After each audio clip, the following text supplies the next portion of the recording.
मैं हूं मोहम्मद शाहज़ेब अकबर और आज की बात के साथ एक दफ़ा फिर आप सबके सामने हाज़िर हूं। उम्मीद है आप सब खैरियत से होंगे। हमारी आज की बात में आज 5 पॉइंट्स शामिल हैं। हम आज की बात में 5 पॉइंट्स के ऊपर बात करेंगे।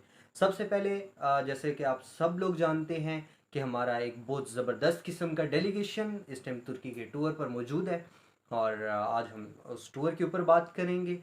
और उसके बाद पाकिस्तान की जो रशिया के साथ ट्रेड है और जो कि जिसका मुआवजना हम पीटीआई गवर्नमेंट में और पीडीएम की गवर्नमेंट में मुआवजना करेंगे।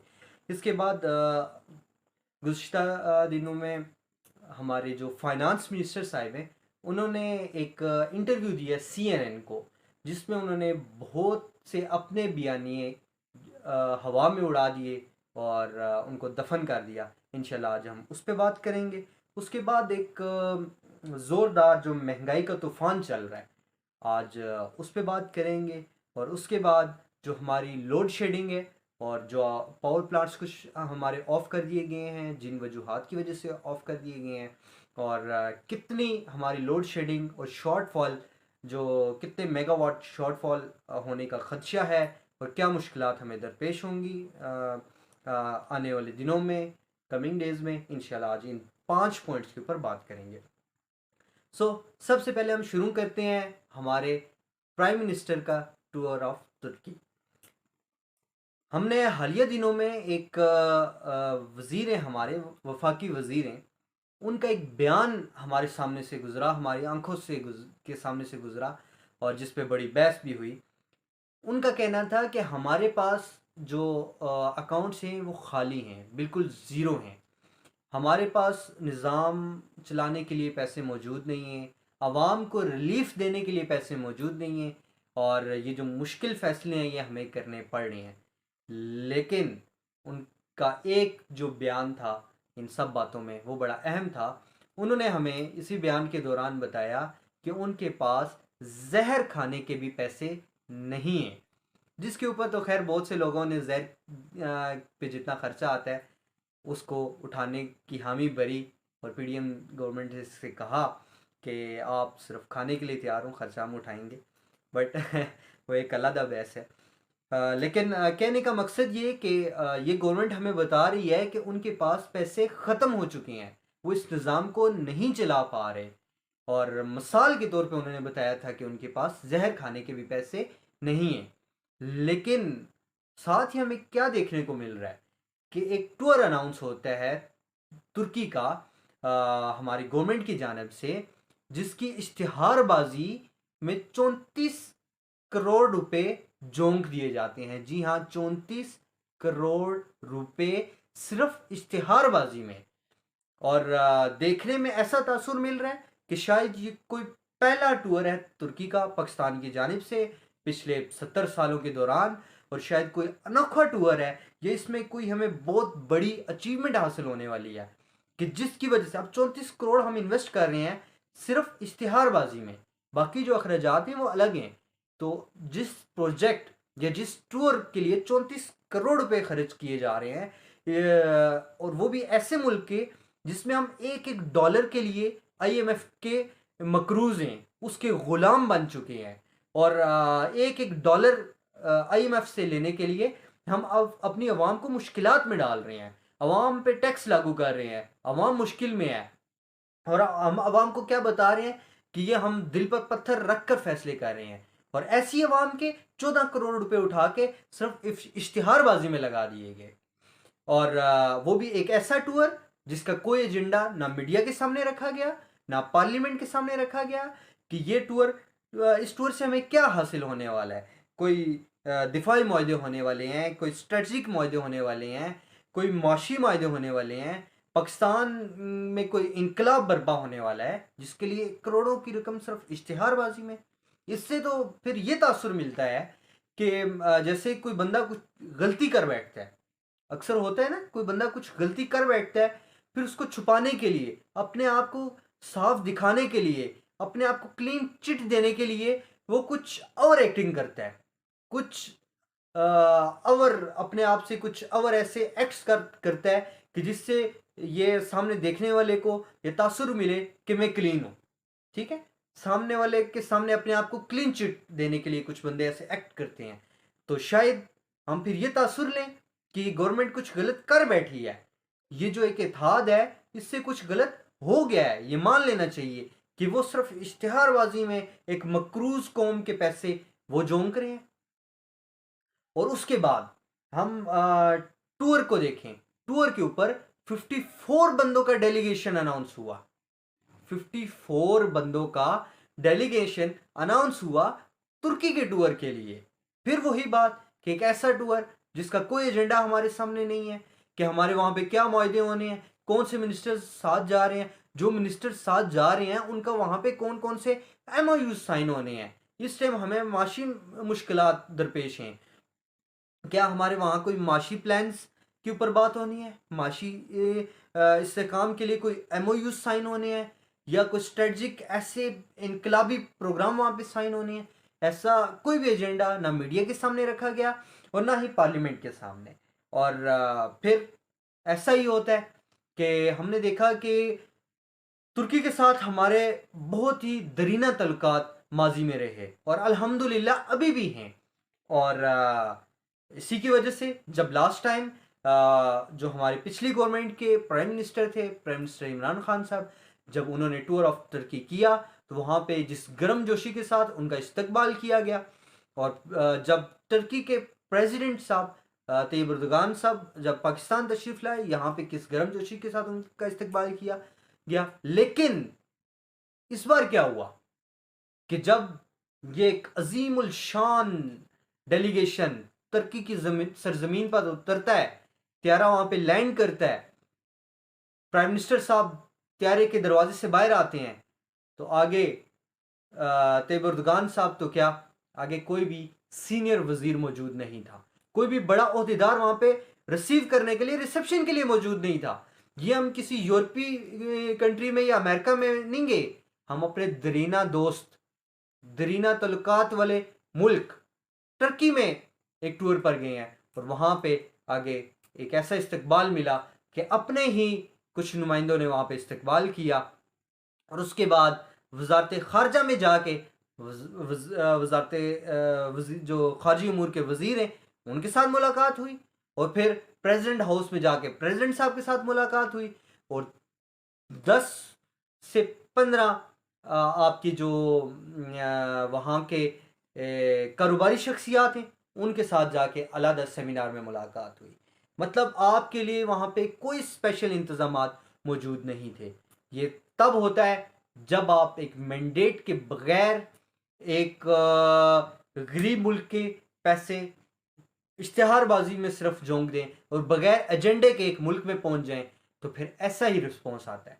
हम आवाम आपसे पूछते हैं, ये पूरी आवाम आपसे ये पूछती है कि हम मकरूज़ हैं, और हमारे आपने जो अरबों रुपए एक टूर में झोंक दिए जिसका ना कोई एजेंडा था और ना ही कोई प्लान, इसका हासिल वसूल क्या है। इसके बाद हम आ जाते हैं पावर प्लांट्स पे। महंगाई का दौर दौरा है, अंधेरों का दौर दौरा है पाकिस्तान में। 1 घंटा बिजली आ रही है, 1 घंटा बिजली जा रही है। अभी जब मैं आप लोगों के सामने ये वीडियो रिकॉर्ड कर रहा हूँ तो ये भी 1 घंटा लेट है, सिर्फ लोड शेडिंग की वजह से कि लाइट नहीं थी और हमारे इंस्ट्रूमेंट्स कंप्लीट नहीं थे लाइट के बगैर। सो वीडियो भी ताखीर का शिकार हुई। और पावर प्लांट्स के बारे में 3 कंपनीज में फ्यूल ना होने की वजह से अपने 16 पावर प्लांट्स आज शट डाउन कर दिए। 6000 मेगावाट का शॉर्टफॉल पहले ही चल रहा है और 1000 मेगावाट का शॉर्टफॉल आने वाले दिनों में मुतवक्के है। ये 16 पावर प्लांट्स बंद होने के बाद, ये 16 पावर प्लांट्स क्यों बंद हैं कि हमारे जो फर्नेस ऑयल है उसकी शॉर्टेज है, अदम दस्तयाबी है, और हमारे जो ऑयल इंपोर्टर्स हैं उनकी एलसी क्लियर नहीं हो रही क्योंकि हमारे पास डॉलर्स नहीं है, क्योंकि हम इश्तिहारबाजी में अपने पैसे झोंकी जा रहे हैं, लेकिन एलसी के लिए हमारे पास डॉलर्स मौजूद नहीं है और हमारा ऑयल इंपोर्ट नहीं हो रहा। जब फर्नेस ऑयल इंपोर्ट नहीं होगा तो हमारे पावर सेक्टर्स बंद होंगे और फिर ये अंधेरे बढ़ते ही चले जाएंगे, बढ़ते ही चले जाएंगे। जिस तरह पीडीएम की गवर्नमेंट के आने साथ ही ये लोड शेडिंग दिन ब दिन ज़्यादा होती जा रही है। अब शहरों में, हम शहर में रह रहे हैं और पाकिस्तान के एक बहुत बड़े शहर में रह रहे हैं, यहाँ पे 8 घंटे 8 से 10 घंटे दिन में बिजली जा रही है। और जो हमारे साथ मुंसलिक देहाती इलाके हैं वहाँ पे 12 से 13 घंटे अभी लोड शेडिंग मौजूद है, जो कि इन 16 पावर प्लांट्स बंद होने से ये दौरानिया 8 घंटे से 12 घंटे पे चला जाएगा, और जो 12 से 13 घंटे है वो 14 से 15 घंटे पे चला जाएगा। तो हमें बताएं कि इस अवाम का क्या कसूर है, ये अवाम किधर जाए। इसको हर हुकूमत ने एक लॉलीपॉप दिया, और जो अभी मुश्तरका एक पीडीएम है, इसने तो मुश्तरका एक लॉलीपॉप दे दिया है अवाम को, जो ना अवाम से हजम हो रहा है ना इस गवर्नमेंट से हजम हो रहा है। इसके बाद हम महंगाई पे आ जाते हैं कि जब पेट्रोल प्राइसेस बढ़ी तो हमने बताया था कि एक महंगाई का तूफान आने वाला है, और उस तूफान की शुरुआत हो चुकी है। पेट्रोल प्राइसेस बढ़ने के साथ ही घी की प्राइसेस बढ़ गई।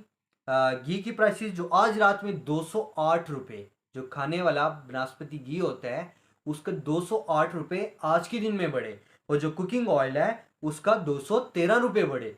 और जैसा हमने अपने लास्ट व्लॉग में बताया था कि इलेक्ट्रिसिटी की प्राइसेस हाई होने जा रही हैं, तो वो 4 रुपये इंक्रीज कर दी गई हैं। और ये पीडीएम गवर्नमेंट के आने के बाद चौथी दफ़ा है जब इलेक्ट्रिसिटी प्राइसेस इंक्रीज की गई हैं, और आने वाले 4 से 5 दिनों के अंदर 7 रुपये इंक्रीज होंगी।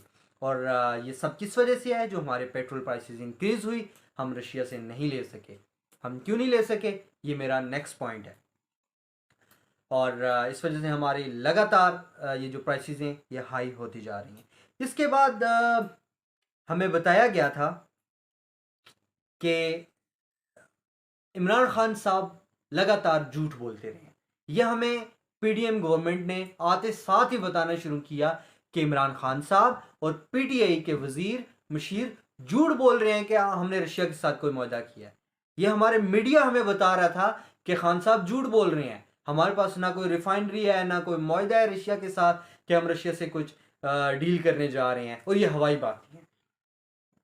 लेकिन इसी बयानिए को कल के इंटरव्यू में जो मिफ्ता इस्माइल साहब ने सीएनएन को इंटरव्यू दिया, इस अपने बयानिए को दफन भी कर दिया और हवा में भी उड़ा दिया, और उन सब के मुंह पर टेप लगा दी जो लोग कहते थे कि खान साहब झूठ बोल रहे हैं कि हमने रशिया के साथ कोई मुआहदा किया।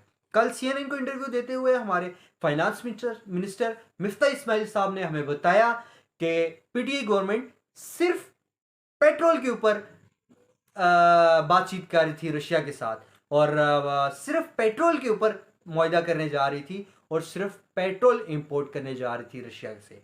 ये कल के अल्फाज हैं हमारे फाइनेंस मिनिस्टर मिफ्ता इस्माइल साहब के, और वो कहते हैं कि हम सिर्फ गंदम इंपोर्ट करेंगे, जबकि पीटीआई वाले सिर्फ पेट्रोल इंपोर्ट कर रहे थे। हम सिर्फ गंदम इंपोर्ट करेंगे, पेट्रोल इसलिए इंपोर्ट नहीं कर सकते क्योंकि रशिया पे और हम पे सैंक्शंस हैं। अब ये सैंक्शंस वाली कहानी यह भी क्लियर कर देते हैं कि हम सबको पता होना चाहिए कि रशिया के साथ हमारी डायरेक्ट तिजारत है, डायरेक्ट ट्रेड है, हम रशिया के साथ डायरेक्ट ट्रेड करते हैं। पाकिस्तान के ऊपर ऐसी कोई सैंक्शंस मौजूद नहीं है। नेक्स्ट रशिया के ऊपर जो सैंक्शंस हैं उस पे आते हैं। रशिया के सैंक्शंस पे बात यह है कि इंडिया, श्रीलंका और यूरोपीय यूनियन ये ऑलरेडी परचेज कर रहे हैं 30% रायती कीमत पे रशिया से। इंडिया परचेज कर रहा है, जब हम प्राइसेस इंक्रीज कर रहे हैं तो इंडिया डिक्रीज कर रहा है। श्रीलंका जो दिवालिया हो चुका है वो अपने मुल्क में माशी इस्तेकाम लाने के लिए, जो कि एटमी मुल्क भी नहीं है, वो किसी प्रेशर में नहीं आ रहा और रशिया से रायती कीमत पे पेट्रोल ले रहा है। और हम एटमी मुल्क होने के बावजूद कुछ अपने जो हमारे ऊपर हुक्म मुसल्लत करने वाले लोग हैं उनको नाराज नहीं करना चाहते आम अल्फाज में, क्योंकि इंडिया ले रहा है, श्रीलंका ले रहा है, और सबसे बड़ी बात कि यूरोपीय यूनियन भी ले रहा है पेट्रोल रशिया से। लेकिन हम क्यों नहीं ले सकते? हमने जिनसे कर्जे लेने हैं उन्हीं से महंगा पेट्रोल लेना है। अगर हम उनसे पेट्रोल नहीं लेंगे तो हमसे नाराज हो जाएंगे, और हमारे लोग, हमारे सियासतदान, हमारे हुक्मरान किसी सूरत ये नहीं चाहेंगे कि वो लोग नाराज हों। हमारी आवाम भूखी मरती है, मर जाए, लेकिन हम उन लोगों को नाराज नहीं कर सकते जिनसे हमने कर्ज लेने हैं। तो नाज़रीन, ये थी आज की सूरत हाल, हमारी आज की बात। हमने आज 5 पॉइंट्स के ऊपर बात की, और हमें ये सोचना पड़ेगा कि हम 22 करोड़ अवाम पागल हैं। हम 22 करोड़ अवाम पागल हैं कि हर रोज़ एक नया बयानिया हमें मिलता है।